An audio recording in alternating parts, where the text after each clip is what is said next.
Bonjour à tous, bienvenue dans cette vidéo au cours de laquelle on va étudier les lois de l'intensité du courant électrique. Avant de commencer la leçon, on va faire un petit rappel de ce que vous avez déjà étudié. Vous avez déjà étudié l'intensité du courant et la tension électrique. L'intensité du courant correspond à la quantité d'électricité qui traverse un appareil électrique. Elle se mesure à l'aide d'un ampèremètre qui se branche en série dans le circuit. La tension électrique est une énergie utilisée par les électrons. Elle est à l'origine de la circulation du courant électrique. Elle se mesure à l'aide d'un voltmètre qui se branche en dérivation. Loi de l'intensité du courant électrique. On va commencer par la loi de l'intensité du courant dans un circuit en série. Loi d'unicité de l'intensité. On va faire une expérience. Prenons un circuit électrique composé d'une pile, un interrupteur et deux lampes. On branche 3 ampèremètres A1, A2 et A3 qui permettent de mesurer les intensités I1, I2 et I3 en 3 points du circuit. On observe que les 3 ampèremètres indiquent la même valeur de l'intensité. I1 égale à I2 égale à I3 égale à 35 mA. Et si on permute les lampes, la valeur de l'intensité du courant ne change pas.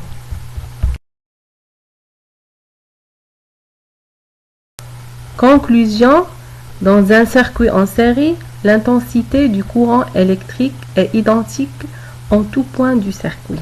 Ça veut dire que l'intensité est la même en tout point du circuit. C'est la loi d'unicité des intensités dans un circuit en série. Le terme unicité dérive de unique, car dans un circuit en série, il n'y a qu'une seule et unique valeur d'intensité. On écrit I1 égale à I2 égale à I3. Maintenant, on va passer à la deuxième loi de l'intensité. C'est la loi des nœuds. Avant d'écrire la relation de cette loi, on va voir quelques définitions.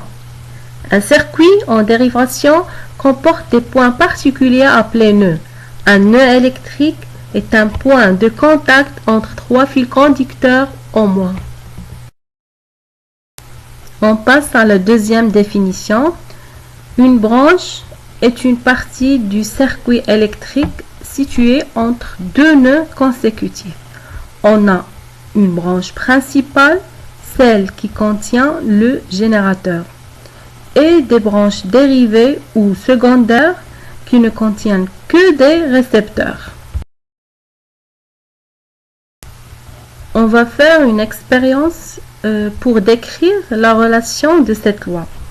On réalise un circuit électrique constitué d'une pile et 2 lampes L1 et L2 montées en dérivation au bord de la pile.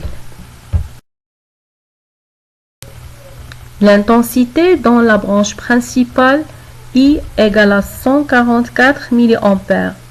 Les intensités dans les 2 branches secondaires I1 égale à 73 mA et I2 égale à 71 mA. On observe que I égale à I1 plus I2. On peut conclure que dans un circuit en dérivation, l'intensité du courant circulant dans la branche principale est égale à la somme des intensités circulant dans les branches secondaires.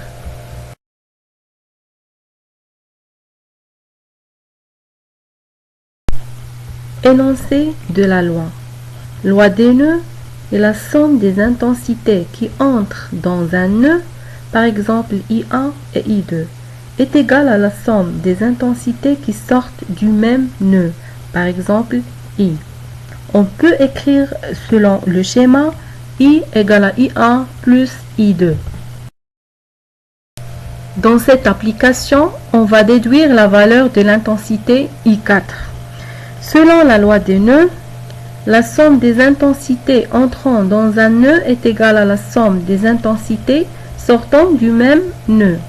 On peut écrire que I1 plus I3 égale à I2 plus I4. Donc, I4 égale à I1 plus I3 moins I2. Application numérique, I4 égale à 1 ampère plus 1,5 ampère moins 0,8 ampère. Donc, I4 égale à 0,7 ampère.